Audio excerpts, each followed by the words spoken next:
নমস্কার, আমি মৌমিতা।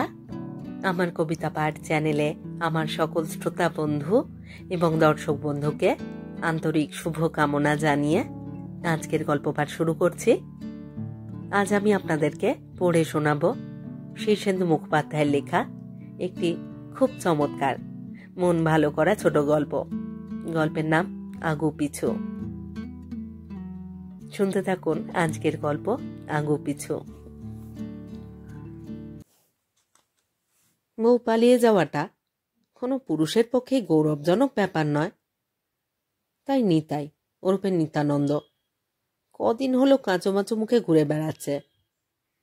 এই পরিস্থিতিতে মুখটায় যে একটু শোকতাপের পাউডার মেখে রাখতে হয় সেটা তাকে পই পই করে বুঝিয়েছে নিতাইয়ের বোন ফুলু। নিতাইয়ের মতো ফুলু বোকার হদ্দ নয়। কার বাড়ি মহাজন এবং ফুর্তিবাজ লারেলাপ্পা মার্কা নিজের স্বামীকে ওই মোটা সোটা শরীরটা নিয়েও তো বগদলাবা করে রেখেছে। বুদ্ধি না হলে কি পারত? এতদিনে আরো গোটা তিনেক বিয়ে না করা সতীন জুটে যেত ঠিকই। শিবভালি মন্দারগিরি 3-3টে জাহাবাজ মেয়ে ছেলেকে সেসব অতি তো তাড়িয়ে ছেড়েছে। মনোরঞ্জন অর্থাৎ নিতাইয়ের ভগ্নিপথ এখন ফুলুর পোষা বেড়াল। একটু আদ্র নেশা করে বটে, তাও ঘরে বসে। তাতে ফুলুর সংসারে শান্তি বিরাজ করছে বটে, কিন্তু নিতাইয়ের সুবিধে হয়নি। পয়সাওয়ালা ভগ্নিপথের ঘাড় ভেঙে বিনি মাগনা যে ফুর্তি টুর্তি করত তা এখন সে বন্ধ। ফলে সন্ধ্যের পর নিতাইয়ের এখন নিত্যি হাইয়ের পর হাই তোলা আর আড়মোড়া ভাঙা। বউ পালিয়ে গেছে টের পেয়ে মোর বেড়াতে মা চিল চেঁচানি শুরু করেছিল বটে, কিন্তু সত্যি কথা বলতে কি নিতাইয়ের খারাপ লাগেনি। ঘুম ভেঙে উঠে সে যখন প্রথম হতভম্ব ভাবটা কাটিয়ে উঠল তখনই ভারী আহ্লাদ হয়েছিল তার। তার বউয়ের নাম পিউ, ভারী মিঠে নাম। অবশ্য নামের মিষ্টত্বটুকু গলার আওয়াজে আর জিভের ধারে কবেই উবে গিয়েছিল। তা পিউ একখানা চিঠি গুঁজে রেখে গিয়েছিল নরজার কড়ায়।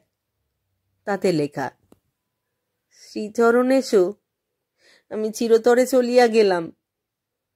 সত্যি তো রে বাপু, তোমার মতো অমানুষের ঘর আর করিব না। না, এই কথাটা না মেনে উপায় নেই, একেবারে হক কথা। আমাকে খুঁজিয়া লাভ হইবে না। কে খুঁজতে যাচ্ছে বাবা? আমাকে তেমন শর্মা পাওনি। বেশি ট্যান্ডাই ম্যান্ডাই করিলে গবাই তোমার ঘাড় ভাঙিয়া দিবে। ও, গবাইয়ের সঙ্গেই গেছে তাহলে। ভালো ভালো, গবাইয়ের দোহাতা রোজগার, সন্ডা গুন্ডা লোক, তাকে খাটাতে যাচ্ছে কে? শাশুড়ি দায়নি আমার নদ বাঁধা রাখিয়া সুধীর শেখরার কাছ হইতে 50 টাকা লইয়াছিল।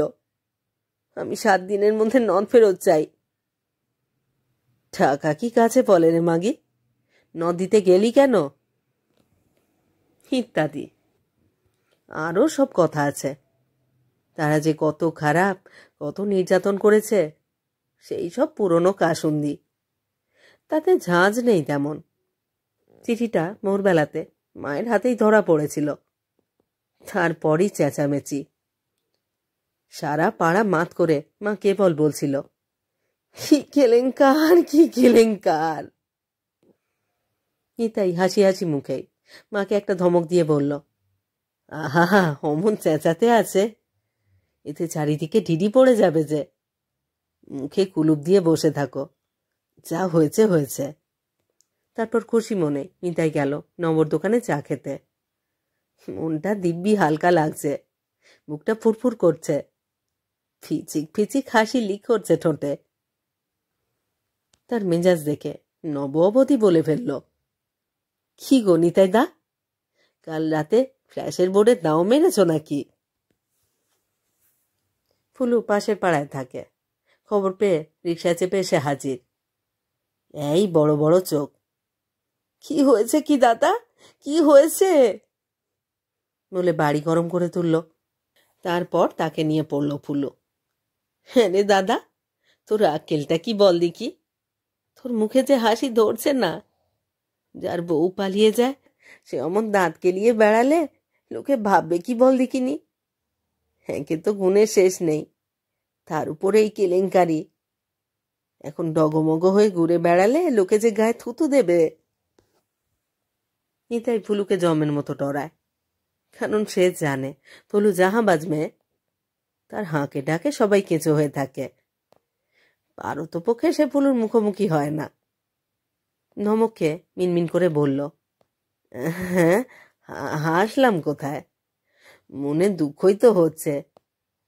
তবে কিনা দুঃখেও তো লোকে হাসে, সে তোর মতো আহাম্মকেরাই হাসে। দুদিন দাড়ি কামাসনি বুঝি?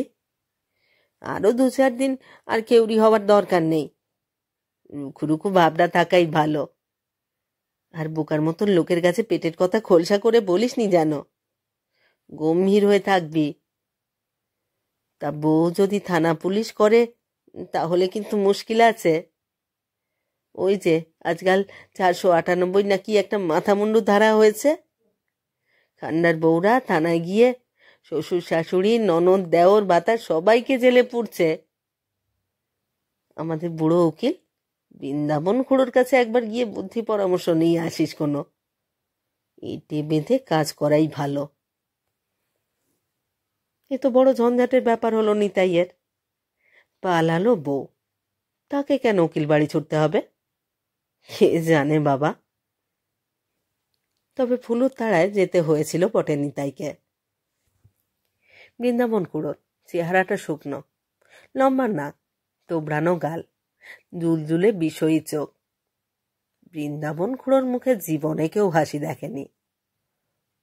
মামলা মোকদ্দমার বাইরে একটা বিষয়েই বৃন্দাবন কথা কয়, তা হলো পুরনো আমাশা। আমাশা নিয়ে কথা কইতে বড় ভালোবাসে মেন্দা উকিল, আর আমাশার তত্ত্ব জানেও মেলা।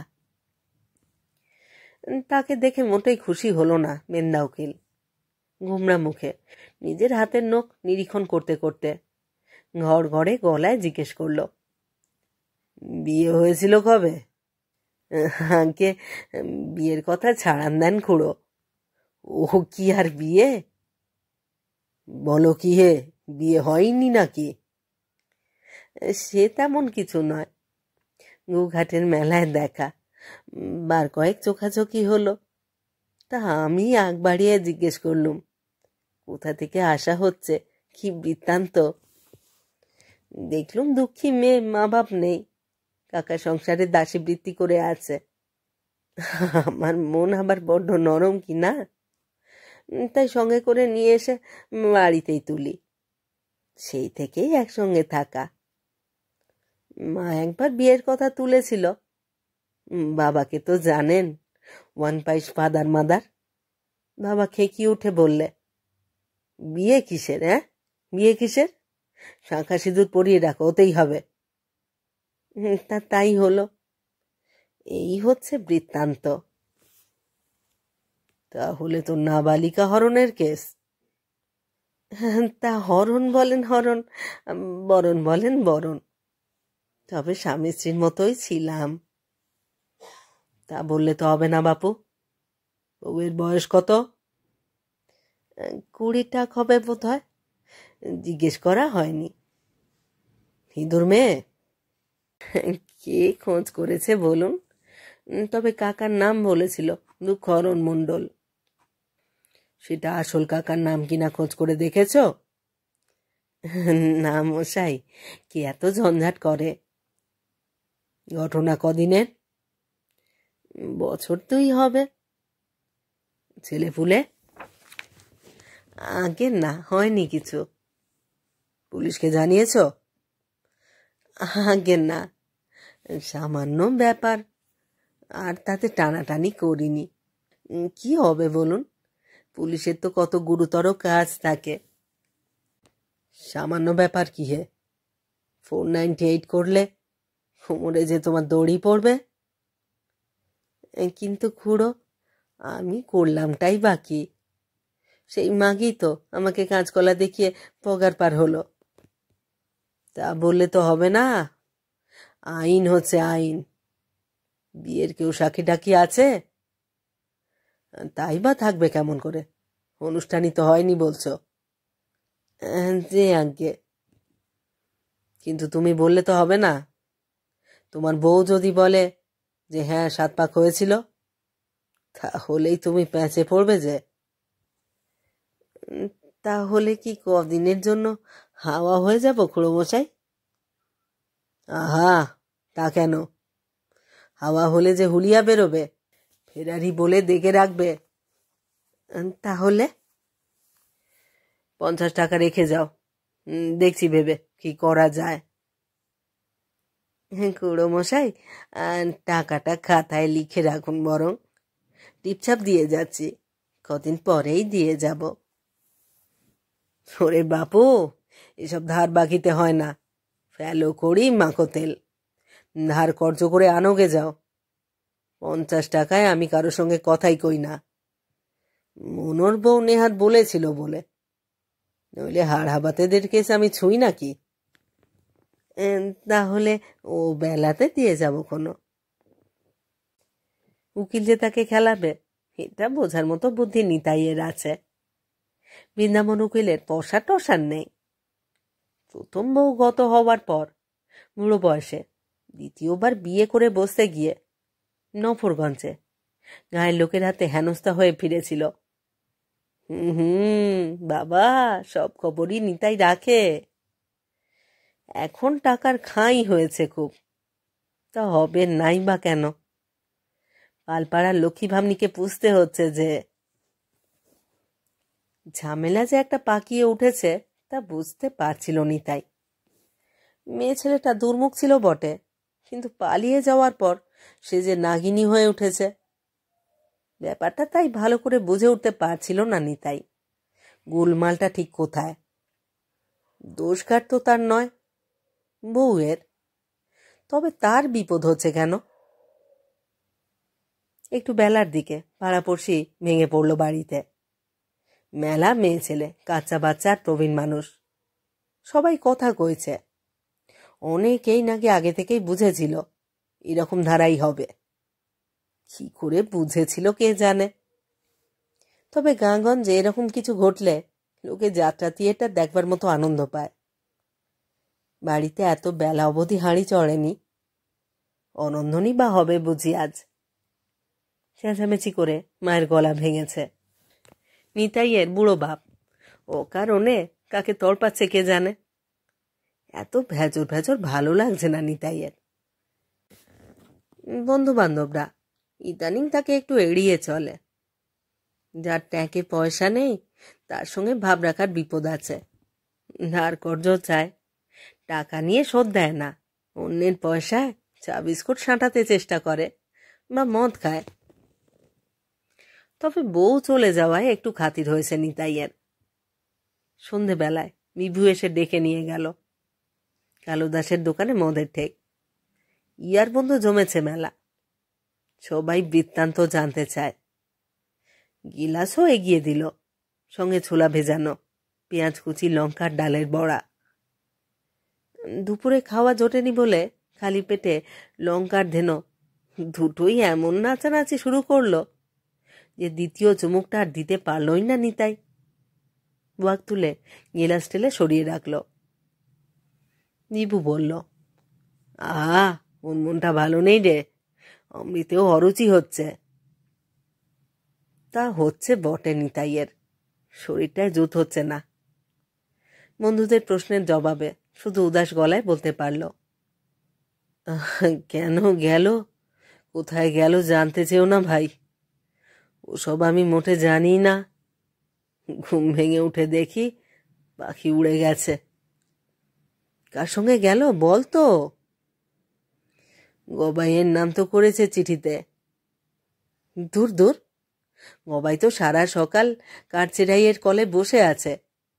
হরিপদর দোকানে কন্ট্রাক্ট পেয়েছে, তার কি আর এখন নাওয়া খাওয়ার সময় আছে? পরের বউ নিয়ে পালালে অন্তত গা ঢাকা তো দেবে। আর তোদের বাড়ি তো মাধবদের বাড়ির পাশেই, বল না রে মাধু। মাধু মাথা নেড়ে বলল, না হে বাপু, গবাই যত গুন্ডাই হোক, বাপকে বাঘের মতো ডরায়। ও বাড়িতে ওসব জিনিসের সুবিধে নেই। নিতাই ভারী অবাক হলো। তাহলে গেল কার সঙ্গে? কোথায়? বাপের বাড়িতে তো সুবিধে হবে না, সেখানে গেলে ঝাঁটার বাড়ি জুটবে। নিতাই মদ্রা খেলো না, খাবারটাও খেলো না, উঠে পড়ল। তার একটু লম্বা হয়ে শোয়া দরকার। কিন্তু সন্ধেবেলা তার বাড়িতে শোয়ার সুবিধে নেই। মেলা চেঁচামেচি সেখানে। উঠোনের ওধারে তার দুই ভাইয়ের সংসার, তাদের মেলা কাঁচা বাচ্চা। নিতাই বহুদিন বাদে বাজারের ওপাশে তার বন্ধ দোকানঘরটা খুলল। কাঠমিস্ত্রির কাজে তাদের বংশগত রোজগার। তবে ওসব তার পোষায় না বলেই প্রথমে কিছুদিন চেষ্টা করবার পর হাল ছেড়ে দোকানে তালা দিয়ে ফেলে রেখেছিল। বিক্রি করে দিত, ভালো দাম উঠল না বলে বেচেনি। ভিতরে ঝুলে ঝুলাক্কার, সাক্ষর থাকতে পারে। ইঁদুর আরশোলা চোচোদের তো ফোয়া 12। অন্ধকারে ভিতরে ঢুকতে সাহস হলো না তার। বগলাপতির দোকান থেকে একটা টেমি ধার করে নিয়ে এলো। ভিতরে ভারী শ্রীহীন অবস্থা। রেঁদা চালানো খুঁটি দুটো আছে, আর কাঠটা নেই। একধারে তক্তপোষের উপর কিছু পুরনো কাঠ পড়ে আছে এখনো। যন্ত্রপাতির থলেটা অবশ্য সে নিয়ে গিয়েছিল নিজের বাড়িতে। তক্তপোষটা একটু ঝেড়ে ঝুড়ে নিয়ে শুয়ে পড়ল নিতাই। শরীরটা ভালো নেই, পেটটায় গোতলান দিচ্ছে। কখন ঘুমিয়ে পড়েছে খেয়াল করেনি। মাঝরাতে ঘুম ভাঙল। উঠে কিছুক্ষণ বুঝতে পারল না সে কোথায়। রাত কটা বাজে তাও ঠাহর হলো না। মশায় খুবলে নিয়েছে গা। কি চুলকানি রে বাবা! বুড়বকের মতো কিছুক্ষণ বসে রইল সে। বাড়ির লোকে ভাবছে কোথায় মাতাল হয়ে পড়ে আছে। প্রায়ই তো থাকে। বাইরে বেরিয়ে এসে কচু বনের ধারে পেছাব করল নিতাই। তারপর দাঁড়িয়ে আড়ামোড়া ভেঙে হাই তুলল। আকাশে বেশ চাঁদ উঠেছে আজ, কুয়াশাও আছে। শরৎকাল শেষ হয়ে আসছে, একটু ঠান্ডা লাগছে এখন। দোকানটা কোনো কালেই তেমন চলতো না। খদ্দের নেই বলে জলচৌকি, পিঁড়ি, ঠাকুরের সিংহাসন বা তক্তপোষ তৈরি করতো নিতাই। সস্তার জিনিস। মাঝে মধ্যে এক আধটা ভালো জিনিসের অর্ডারও পেয়েছে, কিন্তু সময় মতো সাপ্লাই দিতে পারতো না বলে ক্রমে ক্রমে ব্যবসা লাটে উঠেছিল। সামন্ত বাড়িতে তার নিজের হাতে তৈরি একখানা আলমারি আছে। আজও লোকে তার প্রশংসা করে বলে শুনেছে সে। সময়টা মনে হচ্ছে ভোরের দিকেই। তেজেন চৌকিদারের লাঠির আওয়াজ শোনা যাচ্ছে না? বহু দূরে একটা কীর্তনের দল বেরিয়ে পড়েছে মনে হলো। খোল করতালের আওয়াজ আসছে। টিউবওয়েল এখন ফাঁকা। গিয়ে চোখে মুখে ঠান্ডা জল থাবড়ালো সে। কাল সারা দিনটাই উপোস গিয়েছে একরকম। শরীরটা হালকার দুবলা লাগছে। আঁজলা ভরে পেট পুরে জল খেলো সে। হ্যাঁ, এবার বেশ একটু ভালো বোধ হচ্ছে। কেউ পালিয়ে যাওয়ায় যে আনন্দটা হচ্ছিল কাল, আজ আর সেটা কেন হচ্ছে না? গোটা ঘটনাটা কামড় দিয়ে ধরে আছে কোথাও। বাড়ি মুখো রওনা হতে গিয়েও হলো না নিতাই। এত ভরে গিয়ে লাভ নেই। মা এখন সারা বাড়িতে গোবর ছড়া দিচ্ছে। বাবা সব স্তুতি করছে। চায়ের জল চাপবে রোদ ওঠার পরে। দোকান ঘরে ফিরে একটু শুলো নিতাই। ঘুম আর আসবে না। পেটে কিছু থাকলে ঘুমটা হয় বটে। খানিক এপাশ ওপাশ করে লোকজনের সারা শব্দ কানে আসতে লাগলো। পাঁচুর চায়ের দোকানে আঁচ পড়েছে, ধোঁয়ার গন্ধ আসছে। সে উঠে পড়ল।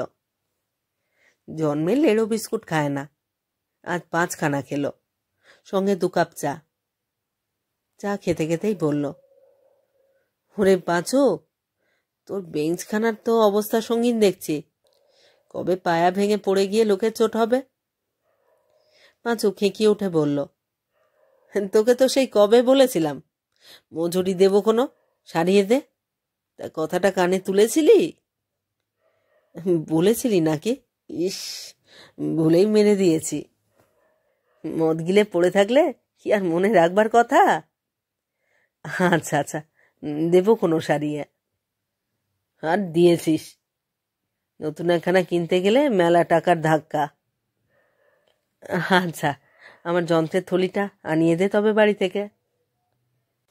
পাঁচু অবাক হয়ে বললে, বটে, মতিগতি পাল্টালো নাকি?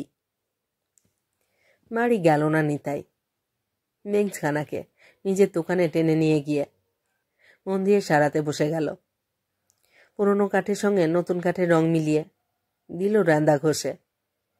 20টা টাকা এলো ট্যাঁকে, খারাপ লাগলো না। যখন বাড়ি ফিরল তখন মেলা দুপুর। বাড়ি থমথম করছে। তাকে দেখে মা চুপি চুপি কাছে এসে বলল, রে, পুলিশ এসেছিল যে। পুলিশ? হ্যাঁ, তোকে থানায় যেতে বলে গেছে, নইলে ধরে নিয়ে যাবে। শুকনো মুখে ঢঙ্কিলে নিতাই বললে, কিন্তু আমি করেছিটা কি তা বললো? তারা কি আর অত কথা কয়? দেমাকও খুব, কেমন যেন চোখ পাকিয়ে পাকিয়ে থমকে থমকে কথা কয়। বাবা, ভাত হয়ে গেছে, দুটো খেয়ে রওনা হয়ে যা বাবা, দেরি করিস নি। তোর বড়দাকেও বলে রেখেছি সঙ্গে যাবে কোনো। নিতাই মাথা নেড়ে মিয়নো গলায় বলল, এখন কি আর গলা দিয়ে ভাত নামবে মা? খেয়ে যা বাবা, কখন ছাড়ে তার তো ঠিক নেই। সারা রাত হয়তো ফাটকেই রেখে দিল। তোর বড়দাও ভয় কাছে যেতে, জোর করে রাজি করিয়েছি। কি গিয়েছ, মেয়ে ছেলের পাল্লাতেই পড়েছিস রে বাবা। কোথাকার জল কোথায় গড়ায় দেখ। মাত গলা দিয়ে নামতে চাইছিল না ঠিকই, জোর করে কয়েক গ্রাস খেয়ে উঠে পড়ল নিতাই। আগে তার পাতের ভাত পিউ খেত, এখন কুকুরে খাবে। তা খাক, পুরো ভাত স্বাদ হলো না ভিতরে। রওনা হবার সময় তার বড়দা পরমানন্দের বউ টগর হঠাৎ ভিড় খেল। চোখের পাতা টাতা উল্টে গোঙ্গো শব্দ। পরমানন্দ কাঁচো মাচো মুখে ঘরের বাইরে এসে বলল, এই অবস্থায় যাই কি করে বল দেখি। নিতাই বুঝল সময় মতো ভিড়মি খাওয়ার জন্য বউ ভারী উপকারী জিনিস। তাই সে বলল, থাক, তোকে যেতে হবে না, ঝামেলা ঝঞ্ঝাটে জড়িয়ে কাজ নেই। থানা দূর তো কম নয়। দুপুর রোদে হাঁটা দিল নিতাই। শীত গ্রীষ্ম টের পাওয়ার মতো মনের অবস্থা তার নয়। গলা শুকিয়ে কাট, হাতে পায়ে যেন জোর বল নেই। কতদিনের জন্য ফাটকে পড়বে তাও সে জানে না। কিন্তু অপরাধটা যে কি হলো সেটাই বুঝতে পারছে না নিতাই। তবে ভাবছে, খুব ভাবছে। বউ যত সোজা জিনিস ভেবেছিল তত নয়, সেটা বুঝতে পেরে ভারী আশ্চর্য হচ্ছে সে। মাইল 2 হেঁটে যখন থানায় পৌঁছল তখন তার অবস্থা কহতব্য নয়। সিপাহীটা প্রথমে তো ঢুকতেই দিতে চায় না। একবার ফিরে যাওয়ার কথাই ভেবেছিল, পালিয়ে নিরুদ্দেশ হয়ে যাওয়ার কথা। কিন্তু মুশকিল হলো, তার যাওয়ার জায়গা মোটেই নেই। গায়ের বাইরে দুনিয়াটা বড়ই ছোট।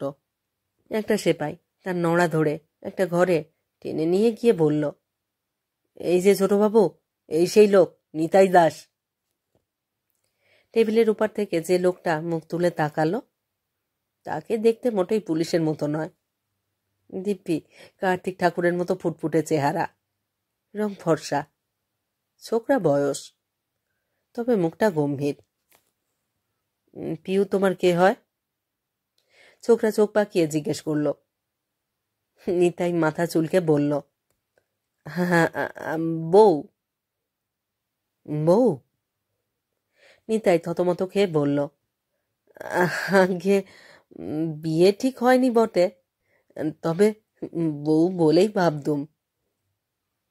বিয়ে হয়নি মানে? আগে বিয়ের খরচ খরচা আছে। তার মানে লিভিং টুগেদার? তাতে কি রেহাই পাবে ভাবছ? আগে রেহাই তো যায়নি, সে পালিয়ে গেল।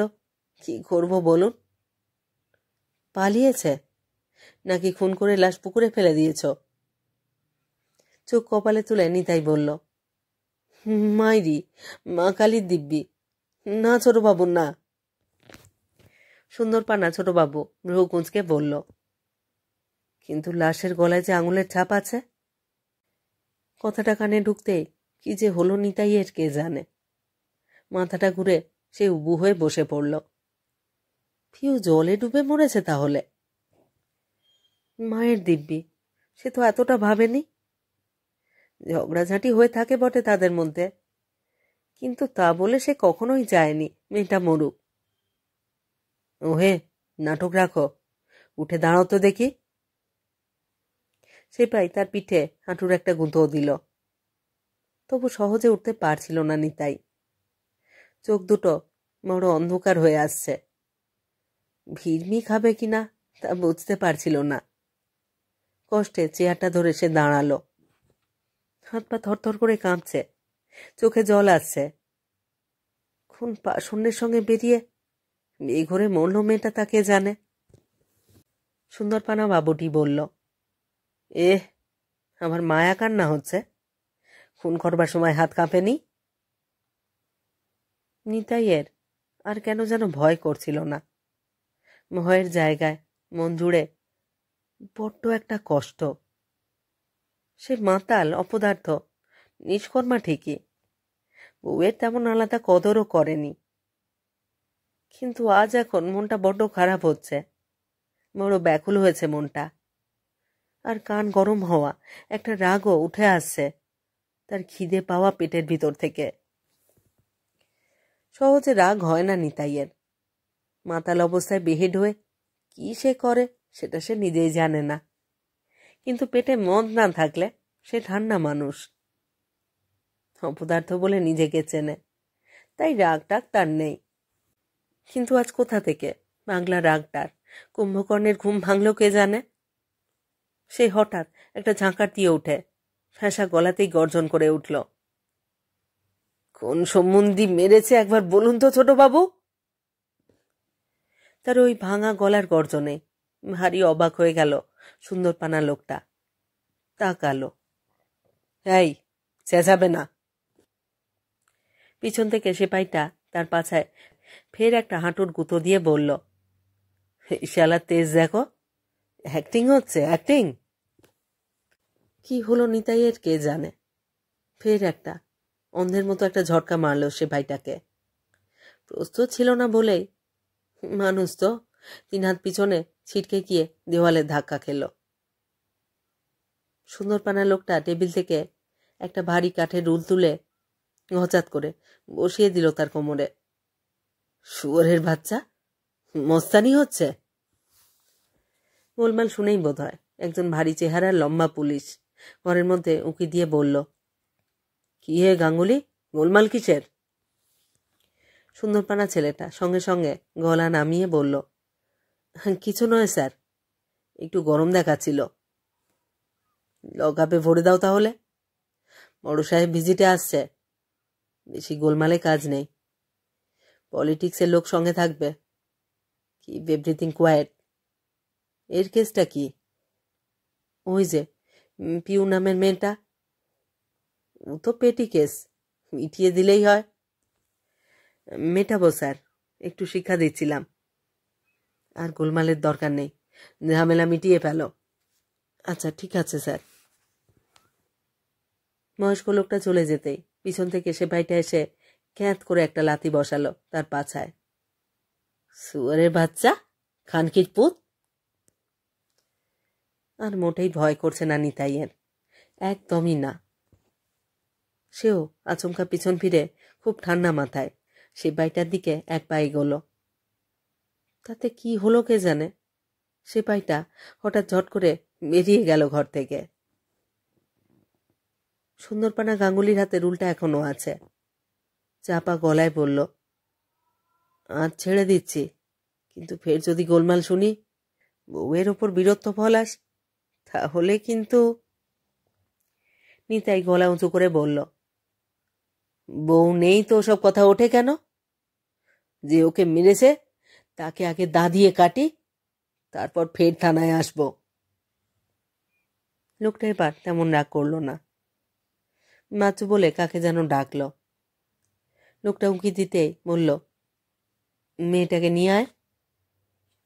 একটু বাদে যখন লোকটার পিছু পিছু পিউ এসে ঘরে ঢুকল, তখন নিজের চোখে যেন বিশ্বাস হচ্ছিল না নিতাইয়ের। মতিভ্রমই হবে। একটু চেয়ে থেকে সে হঠাৎ হাউ হাউ করে কেঁদে উঠে পিউকে গিয়ে জড়িয়ে ধরল। তুই বেঁচে আছিস, তুই বেঁচে আছিস।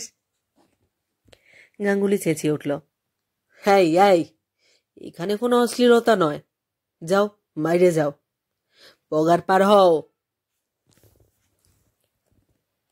বৃত্তান্তটা একটু বাদে থানা থেকে নিরাপদ দূরে একটা গাছতলায় বসে খোলসা হচ্ছিল। পালালি কেন? ইচ্ছে হলো তাই। ভালোবাসো না কেন? কে বললো বাসি না? বারে, আমি বুঝতে পারি। ছাই বুঝিস? কাজকর্ম করো না, মদ গেল, বাড়ির লোকে আমাকে দূর ছাই করে। পালাবো না তো কি, আবার পালাবো। কার সঙ্গে পালাবি? জমের সঙ্গে। গবাইয়ের নাম দিলি কেন? ভয় দেখানোর জন্য। থানায় জুটলি এসে কি করে? বারে, নিজে এসেছি নাকি? থানার বাইরে একটা গাছতলায় বসে কাঁদছি, সিপাই ধরে নিয়ে গেল। ওই লম্বা চওড়া হোঁতকা লোকটা, খুব গোপ আছে যে ওই লোকটা, ভালো কিন্তু। সব শুনে বলল, দাঁড়া, তোর বরের বোধটা ছাড়াই। একটা দীর্ঘশ্বাস ফেলে নিতাই বলে, ভূত আগেই ছেড়েছে রে, এখন বাড়ি চল। মিনা বাকে উঠে পড়ল পিউ। তার বোঁচকাটা হাত বাড়িয়ে নিয়ে আগে আগে হাঁটতে লাগলো নিতাই, পিছনে পিউ।